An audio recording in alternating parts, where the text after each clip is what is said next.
Welcome back to another episode of the Social Media Church podcast. My name's Aaron. I'm one of your co-hosts. I'm not joined today by Nils Smith, but I am joined by one of my favorite guests to interview. He was a speaker at last year's Social Media Church conference. He has been a guest on the podcast multiple times, and he's back again. We actually live really close to each other now, so this is a really exciting. We got to meet a few weeks ago, so if you follow me on Instagram or this person on Instagram, you know that. Or on Twitter, I guess, as well. Nils and I were kind of blowing this particular individual up. I am joined today by one of my favorite humans on earth, DK Hammond. Welcome to the podcast. What's good, my friend? You all right? I'm all right. I know I am not the lighter version or the darker version of Neil, but hopefully my presence will suffice. Your presence, you do have more degrees than Nils, though. I think. I think. I don't know, maybe. I don't know how many degrees he has, but there's few people that have more degrees than you. I love interviewing you. And for those of you who have, this is your first time encountering an interview with DK and myself, go back. Well, you don't have to go back, but you should after you listen to this episode. Go back and listen to our other one. This is going to feel a little bit different because DK is the master of all things audio social. And we've talked about Clubhouse on here. We've talked about Twitter Spaces on here. And so the vibe and flow is a lot different than other podcasts. DK, do you actually know why that is? Like, because podcasts have a certain type of flow, and most podcasts you listen to, especially when it's an interview, but there's a different flavor and a different flow on social audio spaces. What is that? Yeah, I think the different flow comes by way because in podcasting, you're able to kind of plan. Or in social audio, you don't know who's coming into your room, where it's going to add an additional value right. That you did not have. So quite naturally, while you attempt to plan in social audio, it's kind of hard to. You have to kind of really be on the fly and quick with it to kind of really engage the audience on that level. Whereas podcasting, that's very different. So I think if we were to really just make it a baseline, what is different is in podcasting, you may have an audience. And in social audio, you will have That's an true. audience if you are engaging and willing. And that audience is going to give you the energy you need to push and engage conversations. And speaking of social audio, here's a thing that I will drop on here that probably has not been shared publicly. Ooh. And that is, it's free. I know we didn't even talk about that. Hey, no, that's the key. We've intentionally made this very, very informal. There's more questions I want to ask about, by the way, but I can't wait to hear this. Good question. Here's a free one. Just today, Twitter just did a drop where they are moving a lot of their stuff to podcasting, which says one or two things. That podcasting, as far as spaces is concerned, is changing to a podcasting metrics and model. Whereas before, it was just a hot 24 hours, it's up. Now you can have live recording and potentially the podcasting methodology within Twitter happening very soon, coming near you. You heard it here first. You didn't hear this from nobody else. Nobody else. Heard it here. What is it? August 26th, 2022. That's right. So if you're listening to this later, now you'll learn that you should have subscribed to this podcast, should have got notified, and should have listened to this straight away, especially when DK's on the mic. How did you find this out? People want to know. Well, there is an article that I just received today, and I will quote the article because I want to make sure that I'm right. Fact check. Are there fact checkers in the Twitter Spaces? Oh man, they are hideous fact checkers. But I think it's Social Media Today, and I will send you the link just to share it out. We'll link to it. I have it on my Twitter page. Okay. So if you follow me on Twitter, the link is up on Twitter already. Please go there. I am DK Hammonds, and I'm going to quote it again just so we can have it and we can move forward. I think that's important to have good information, but very information that you can follow. So Social Media Today quotes, Twitter rolls out podcasting in the Spaces tab, expanding the audio content. Now, let me say this. They're not expanding the audio content. The audio content has always been there. They're giving the audio content a place to be archivable Yes. so that you can go back and retrieve the audio content. Most places and people aren't doing that. And the reason why that is because what social audio really is a live version of podcasting. Yes. And so now those of us who do podcasting and want to take it to the Twitter metrics and really take it to the next notch, that's going to be able to roll out very soon. Okay. So, well, if you're watching on YouTube, you're going to get this little extra plug here. I'm holding my phone up to the screen. This is DK. And in case you missed it, he said, I am DK Hammond. You might have been like, well, yeah, I know you already introduced yourself. That's also his handle. That's what he was dropping there. So go follow I am DK Hammond. This is the article that he is talking about. So DK, in terms of like strategy, as I'm just kind of like processing this, is Twitter hoping that you take the content you're creating on their platform, you rip it off, and then you repost it as a podcast on, like, distributed and syndicated through your other networks? Or they're just hoping that you have a unique content distribution on Twitter that is a live kind of version of the podcast? I think most applications are moving to an arm of having the social media, social audio podcasting, right? On their platform. What is important on their platform. So let me give you an example of what we're talking about. If you're watching Instagram, if you notice, you hear these nice, bold, preaching voices behind artful, creative sounds or pictures.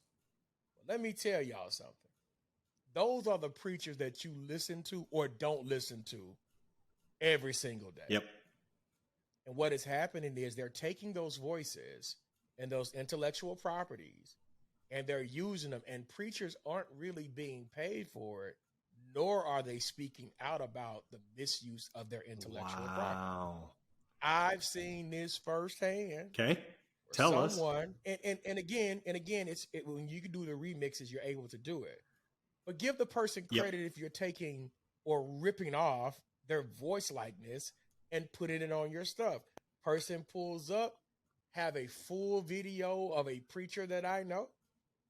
You can hear the video, you can hear the voice. It is their picture. They mean no harm intended, right? Yep.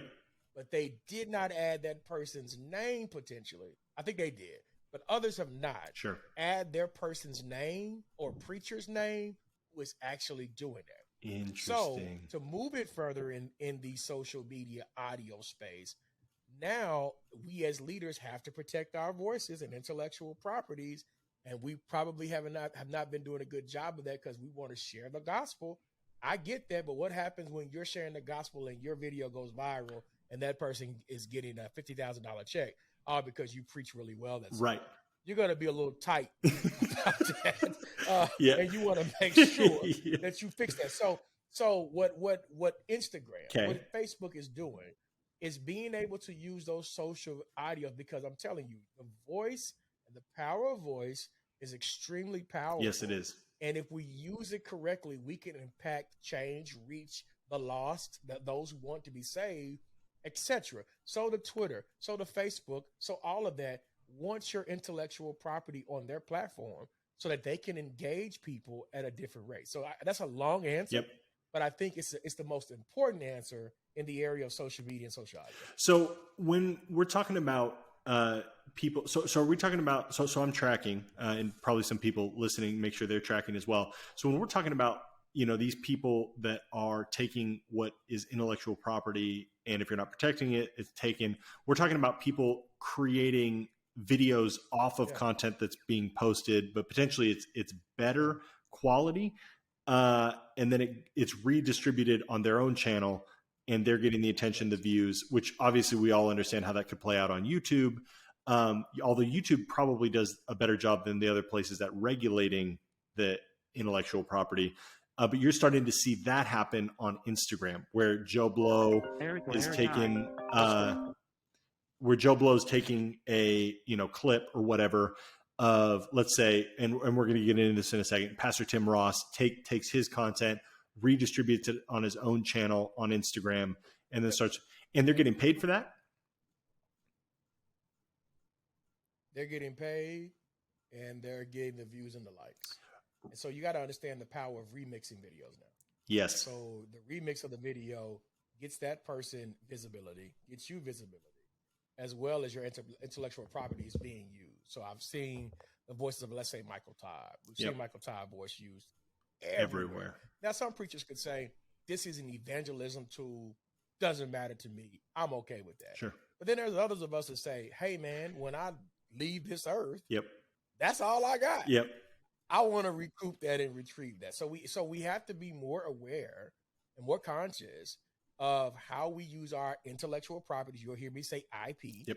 How we use our intellectual properties in these spaces. And yes, it is the gospel message to be preached.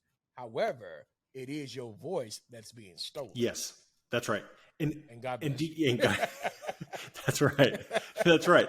So is this solution? Is this a solution by Twitter to protect your IP?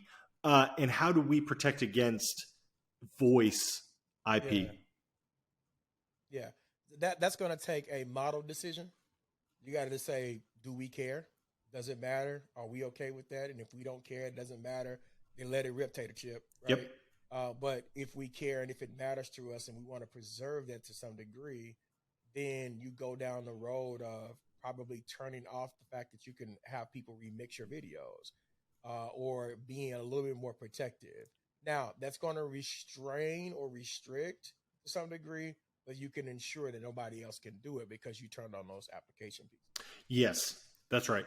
Now, have you seen, so we're thinking about Twitter, have you seen these platforms move in a direction where they're just allowing you to use higher quality mics? Like you're noticing that the sound quality on videos is being retained better going onto social media, just as people are understanding that social audio and the audio on videos is such a vital component of content. I think the consumer has gotten smarter. Yep. They see these mics, this equipment. The equipment is not expensive as many people would think. Mm-hmm. And they are like, you know what? I'm going to take a dive out on this equipment. I'm going to get what I need. Cool. So what you're seeing is not necessarily improvement on the side of the bigger brand user. You're seeing the end user invest into the product itself, into being and sounding great. Let me tell you something. If you want to get 0 views, let me look right into my camera. If you want to get 0 views on your video, 0 views on your podcast, let me show you the first way to do it. Bad quality sound, bad camera quality. That's it. Nobody is going to watch that. It's going to be tough to consume. And it's in that order. So, it's in that order, by the way. High def video, terrible audio, a terrible experience. We watch webcam, dashboard, live videos all the time that are choppy and terrible. But if you can hear what's going on, heck, you can throw. Why do we listen to podcasts, right? You can throw the whole video out. And if the audio is good, we listen to phone recordings, we listen to, all these things, right? So sound is the most important. The most important. It is. And in my experience, because I've toyed and tinkered and played with this, I had good camera quality at one point, but bad sound, or in reverse. And so I really had to, for those who are thinking to get into social audio, social media, and just the creative space that way, take the time to understand what you're investing into. If you want to be heard with quality, invest into that. Yep. If you want to be seen with quality, invest into that. And you don't have to spend a lot of money to look good. But what you do have to spend the money on is in the right places. Yes. And if you're not spending the money in the right places, please don't expect that product to be consumable by the end. Yes. So look, free game right here. You've been working, and this is something that we're going to dive further into. This is the first time you've had a full-time job working for a church. You're at Embassy City with Pastor Tim Ross. Yep. Incredible media. I mean, if people have not been seeing Pastor Tim on YouTube and on Instagram in the past 3 months, you haven't opened the app on your phone. I'm just going to be crystal clear about that. So what are those steps like those practical steps of like investing the money in the right places, because the barrier to entry is not like monetary is not an excuse anymore. That's not a barrier to entry, but you want to make sure that the resources you are spending are in the right spot. So for representing a church that does media really well, being a person, personally, not just professionally, that does media really well, where for the pastors who are listening, where is that right spot? Kind of a checklist of where to check and see if we're spending the money in the right spots. Yeah, sure. So yes, I have been blessed to work for Embassy City for the last year, and now I didn't come into Embassy City not already being a That's right. creative or already occupying the space. I came in with already a working knowledge on how to do these Yep. things, right? And so I'm gonna give you my experience, what I've seen work, and what I've seen equally translate on both sides. I think that's going to be important. So from a personal level, I started out with an Audio Technica. No. Back up. I started out podcasting to some degree in 2007. Put me on record. 2007. Check me out. 2007. I was putting sermons on Apple and through a Podomatic.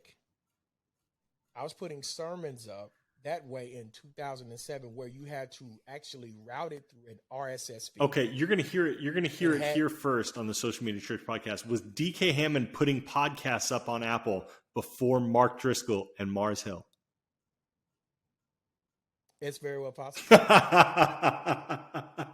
I'll take it. I got the numbers, brother.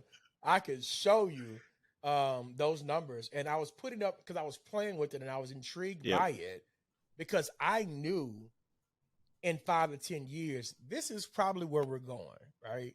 And so the first thing that I invested in was a USB snowball mic. Okay. I'm going to Google USB snowball mic. I still have it, actually. It's a little white snowball mic, what I bought first. You got it still? And then I still the people want to see. Like, we got to get people to the YouTube channel. You got it right next to you? Oh, he was prepped and ready. Oh, DK. This is why you got to watch these podcasts on YouTube. If you haven't started watching on YouTube yet, you got to hit that subscribe button. High quality content. Got the shorts. Okay. I do have. I'm gonna show you. I'm gonna Google it so the people know. Don't worry. A snowball mic is what I started out with, and I took sermons. I uploaded sermons onto Podomatic. Podomatic was my distributor, and we would distribute it, all of the stuff. It looked like that? The actual channels. It looked exactly like that. I actually stopped. I stopped doing it. I'm not gonna worry about it because you're gonna get me off track. I stopped doing it because I really got discouraged, because I felt like my voice was annoying. People weren't listening to me. It didn't get the traction that it needed to get. So I just stopped cold turkey, right? Picked it back up again, started back with an Audio Technica mic that I bought at a pawn shop. Wow. Let me say this. You do not have to go and spend outright and buy these ginormous microphones and things of that nature, especially if you don't want to invest into it long term. Yep. Some of y'all are buying, SM750 Shure mics, and you're only going to podcast for 10 episodes, right? That investment does not line up to the ROI. Yep. So I moved from that. I stopped again, discouraged, like nobody's listening to me.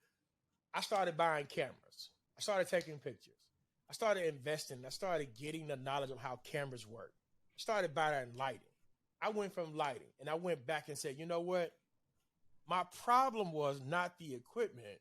My problem was I never was truly all in yet. And if I wasn't willing to make that investment to go all in, then I was going to keep on getting this stuff that didn't necessarily meet my standard, right? So insert social audio. Now Clubhouse is popping. Nobody on Clubhouse has music. I am one of the first people on Clubhouse to have music playing in Clubhouse. Okay. Nobody in Twitter Spaces had music. It was me and like 2 or 3 other DJs. we were one of the first people in Twitter Spaces to DJ the space. And then I knew I have something different that nobody else has. So I went back to a different pawn shop and I bought me a 14-channel mixer board. Look at that. That could equally work with that USB and or an XLR. Okay. I ran this mixer board with 2 cords. I can't get them because they're under my desk. 2 cords. And in these 2 cords, I ran them through this little piece right here that allowed me to run my music through an iPad. Wow. Okay. So I took that and said, okay, if that works and sounds good, people enjoy it, crowd loves it, full stop. When am I going to truly invest in me? Yeah.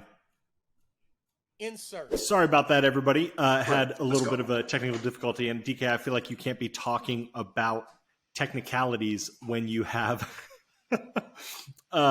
or you can't be talking about technology without something happening. So you were talking about investing in yourself and getting the right equipment, and once you discovered the play, then it was about investing in yourself.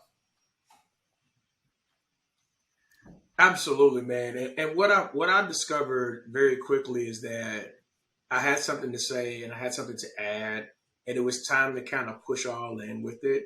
And I was willing to make that investment in myself and others around me. And so once I did that, and really at that point, all the stuff that I had been tinkering with had just started coming together. I got the right type of desk. I had the right type of lighting poles. Everything just started coming together because I was willing to take that investment in myself and really pour into me. And really, because I have done the 10,000 hours. I've done the work. I knew how to set it up. I knew how to run it. What I was, really afraid of is making the larger investment that would really separate me from the pack. And so once I did that, and I would say, then I would say, just adding on that, you knew that you had the good content. You knew that you could deliver the content. And I would say the advantage, not everybody has that enters the podcasting game, but I think the audience we're talking to, you have that because you're producing a piece of content once a week, an hour long every week. And if you're not tracking with me, that's the sermon that I'm talking about. And you have people that show up to hear it. And so we're talking to content creators. And I think often pastors forget that they are content creators. And there's an audience that wants to hear that message. Now, what we're doing with our content and the motivation for what we hope people, there's a difference between preaching and teaching and those sorts of things. But and the motivation behind the content we're putting out. However, we're talking to people that should be investing in themselves because they are gifted in some type of way at communicating. Or if you're the person charged with capturing, distributing, or producing that content for your pastor, the same is true. You are needing to support them with the appropriate tools and equipment in order to capture that message that's going out once a week. And there's just more and more ways, I feel like every day, that we get to distribute those things, social media being one of those things, podcasting being one of those things.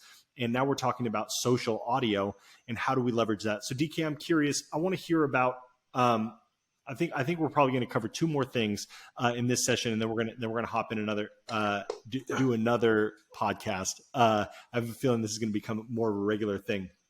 But what I'm curious about is how has Pastor Tim recognized about himself, hey, I'm kind of a content creator, and started to double down on that? Yeah, man. Without going into too much detail, let me just tell you what I've seen from the outside looking in and give you my opinion on that, because I'm sure Tim Ross could easily speak. Well, hey, if we can have that, we would love to have that on that. But I want to give you I'll give you my opinion on what I've seen. Tim has been, in some shape, form, or fashion, has been a dynamic communicator for a while. And he's done it in such a way that has impacted so many people across the international spectrum that it was only right and fitting for his next step to be a step in a place that he felt was safe and comfortable. Being a preacher in these times is a dangerous business, right? But if you get into a safe space where you can convey the message that you've been trying to do, it only makes sense. And so let me say this to that. So having that conversation, having internal stuff, and now it's just like, it makes sense. Man, take the leap. It's only right. It's the right time. It's the right avenue. Take the leap. Took the leap, and we see this synergy that both impacts Tim's YouTube page. That's right. And Embassy City Church as a collective. So here is the message I want to convey from that lesson. And there's more lessons that we can kind of get into without, me trying to speak for him, because I'm not going to do that. But here's a lesson. The lesson that it taught me was, as pastors, sometimes we forget that we are natural born communicators, and podcasting only makes sense when you want to convey ideas that may be radicalized in the pulpit.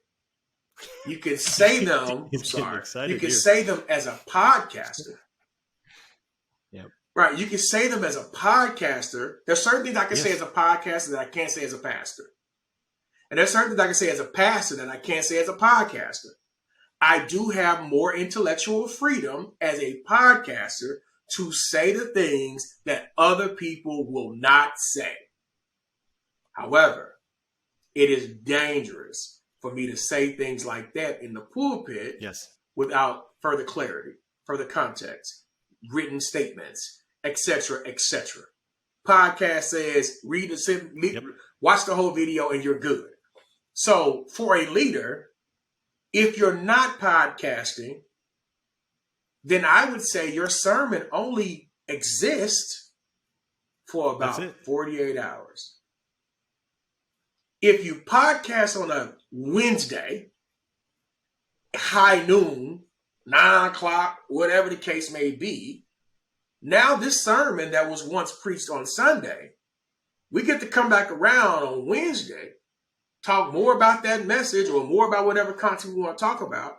And the conversation about the gospel continues, not just for 48, for a weekend, for 2 weeks, for 3 weeks. We're expanding the knowledge pool of information that we are giving to people. Pastor, I know you're saying, well, what will people say? Hey, man, at some point, you got to ask yourself the question, do I really care what people think? Yes. Or is it just me? And usually, it's just us in our own way, right? That doesn't mean that Pastor Tim Ross wasn't nervous. If you go back and listen to his last podcast, he tells you, man, I was nervous about doing this podcast because I was afraid of what people would say. Or if y'all wanted to cancel me. Well, guess what? It's hard to cancel people on a podcasting platform that they pay for.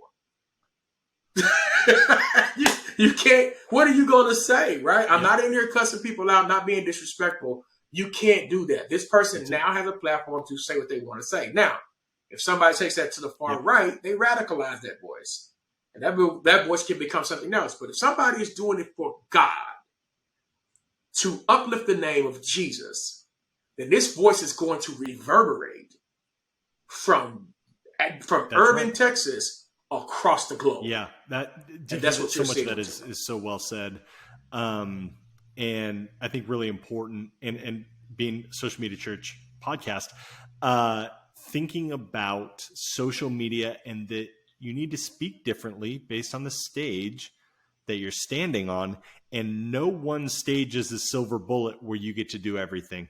And gone are the days. Now, before I finish that thought, what we're not saying is, okay, we need to stop taking everything that Pastor Tim's doing in the pulpit, chopping it up, redistributing it on social media. No, that is not what I'm saying.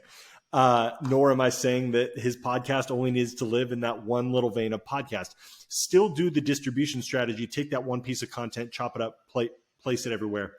But when that content, that people are now understanding what was the context to which this was being created? Oh, the dude's in a basement. He's this. If you're not familiar, you need to Google Tim Ross. If you have no idea what we're talking about, you're welcome. I'm just going to say that. You're in a basement. You understand it's a podcast. Everybody understands what a podcast is, and they understand the origination of that piece of content. Really important. People also understand the origination of a message. Somebody standing on stage representing the Bible, the name of Jesus. We always are, right? So don't hear what I'm not saying. We always are. But in that place and time, predominantly, you are representing the Bible and Jesus, and that is not your time to talk about what you want to talk about. It is a time. That's right. That's what I'm saying. There's somebody else that I need to have on this podcast. He's not in this space, but he has a great understanding of media. His name is Garland. Actually, DK, this is a side thing. We just need to get together with Garland. He lives here locally. Garland is also decorated in degrees. And Garland and I have had lots of these conversations, but he likes to point out there's a difference between preaching and teaching. The goal is different, what you're trying to get the audience to do. And so I'm not going to go into that here because that's a class. If you want to learn the difference, you can Google that stuff. It's the beauty of the internet. Welcome to 2022. But what I do want to point out is you do need to understand, where is this piece of content originating? And when you get canceled, to your point, DK, people, and this is not a statement on canceling or not canceling. This is a statement on, there has been research done on the origination of where was this spoken and into what mic was this spoken into, because whether we want to be transparent or not, we live in a world that gives people access to a lot of transparency, whether you give them that permission or not. So we say all this to say, don't be scared. Understand which platforms is appropriate, and understand, and I'm speaking to the pastors and content creators here, you probably need more spaces than just your weekend stage to deliver on your role in pastoring and shepherding the people. And the podcast, whatever that may be, you don't have to do what Tim is doing. You don't even have to talk about necessarily anything that's controversial, but it gives you another touch point throughout the week to disciple and to walk your people through. And so, DK, I'm curious, as we kind of wrap this up, is social audio dead? Yeah. Because we haven't heard about Clubhouse. I don't even know how Clubhouse is doing, to be honest. That wave came and gone. Obviously, we're talking about an article that's talking about what Twitter is doing with social audio. A lot of people still feel like Twitter is dead. All the stuff with Elon kind of fell through, XYZ. I love Twitter. You love Twitter. So there's a little bit of bias here. But what is the state of social audio? Yep. Not necessarily just podcasting, but the state of social audio. Man, that's a riveting question. I would say social. So where did really social audio begin? Yes. In radio. Okay. So radio has stood the test of time to some degree, and has now still existing and still a primary voice that people reach out to. What I think is the natural metamorphosis to podcasting is social audio, because it allows us to be less on the production side to get you content right now, right here. Do I think that it is dead? No, I don't. I think that what we're witnessing is the reimagination of social audio in the digital world. That word reimagination kind of causes trepidation in a lot of people's minds, because if I had time, and I'm gonna go on record saying this, we're reimagining what online ministry looks like, because it doesn't look the same that it looked like last year.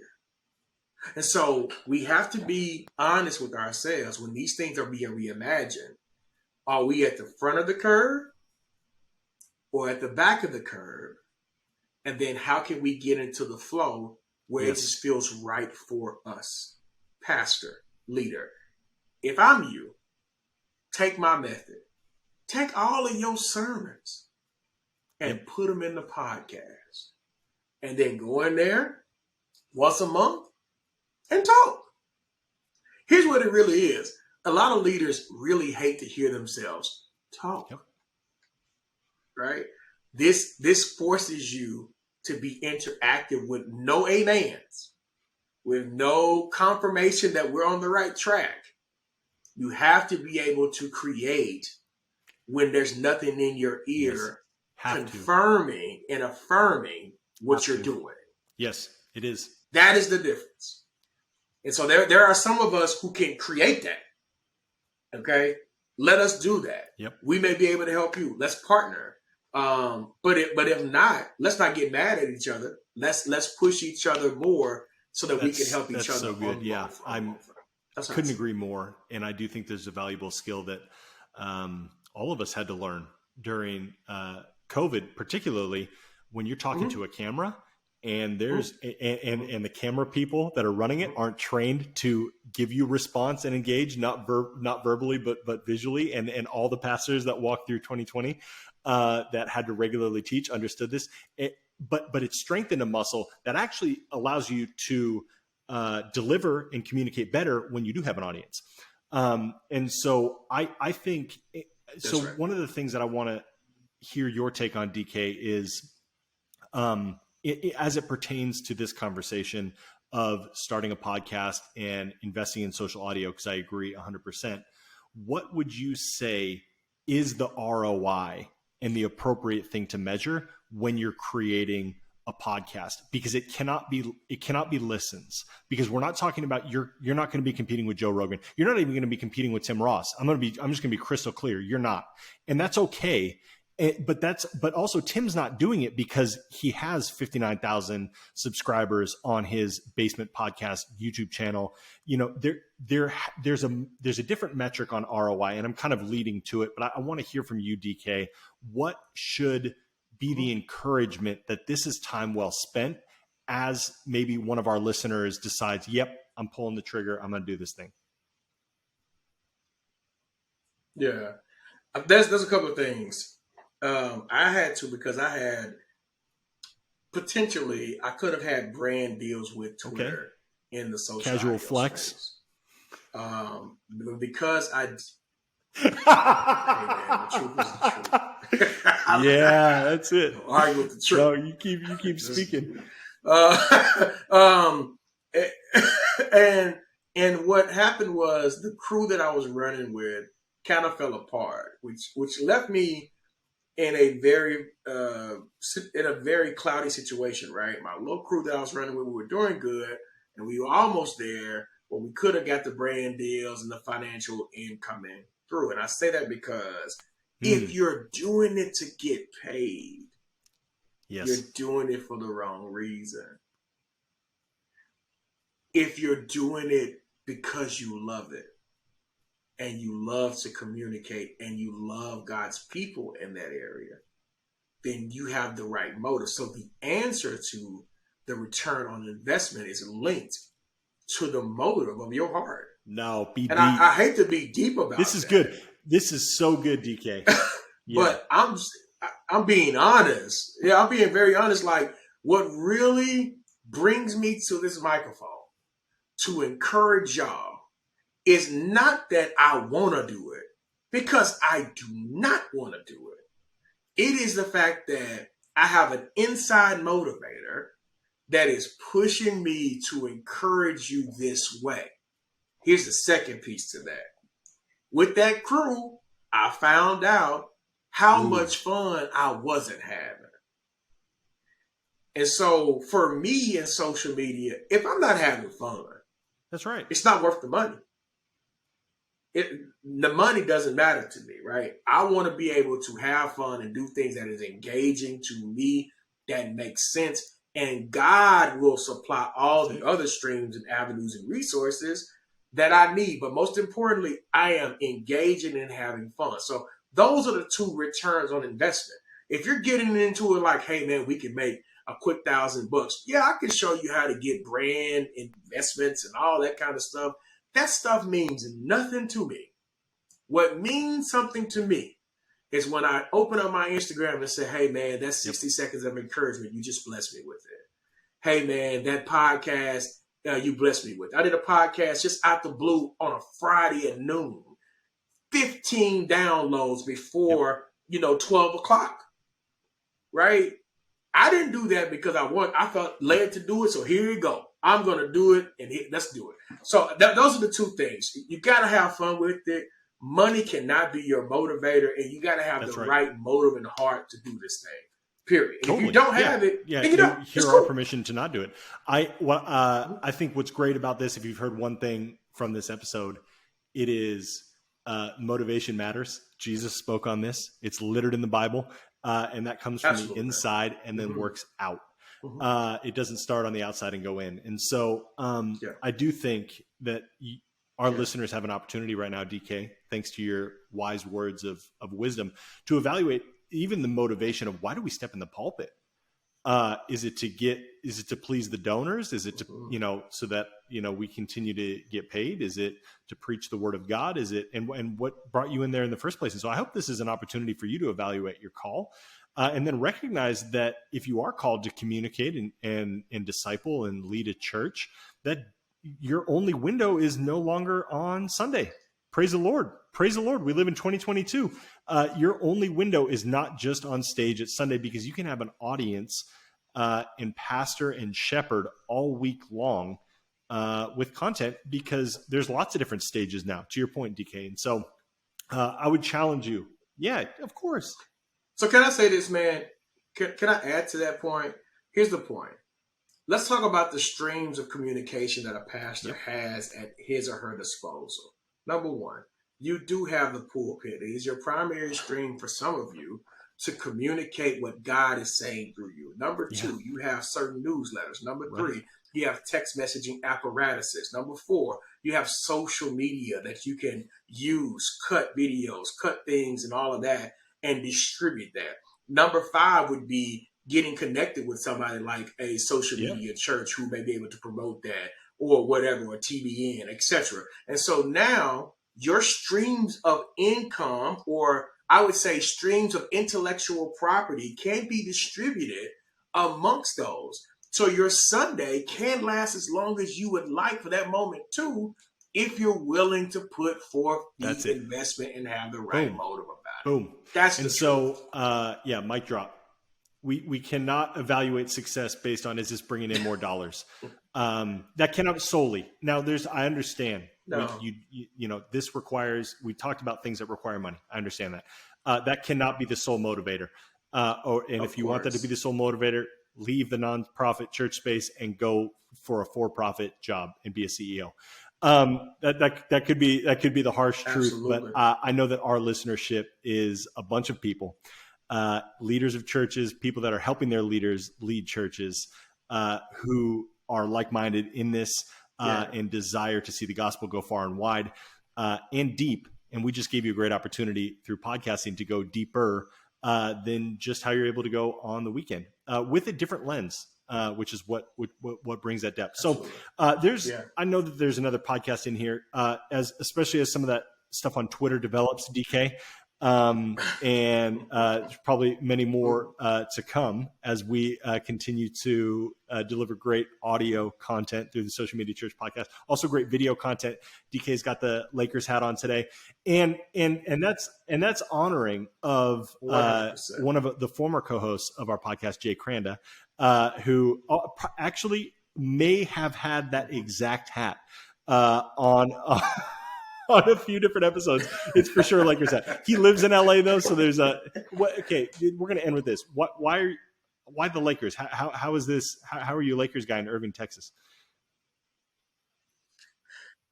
Man, I've been a Laker fan since Michael Thompson, Kurt Rambis, the Forum.